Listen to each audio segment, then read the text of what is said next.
শিকদার বিপ্লব শিকদার ভাই, আমি জানি যে আপনি একজন হিন্দু লোক, কিন্তু আপনি আমাদের বেগম খালেদা জিয়া মুসলিম, ওনার জানাজায় অংশগ্রহণ করেছেন, এটা আমার খুব চোখে পড়েছে, নজরে পড়েছে।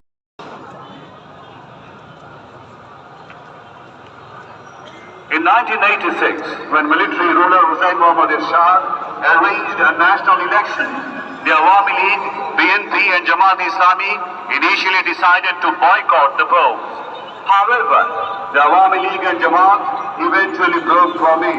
আপনি বলেন, আপনি হিন্দু হয়ে কি মনে করে গেলেন?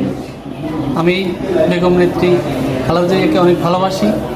তার এই দেশক্ষমতা দেখে আমার মনের ভিতরে একটা সাড়া দিয়েছে যে আমাকে এই জানাজায় অংশগ্রহণ করতেই হবে, যেভাবে হোক।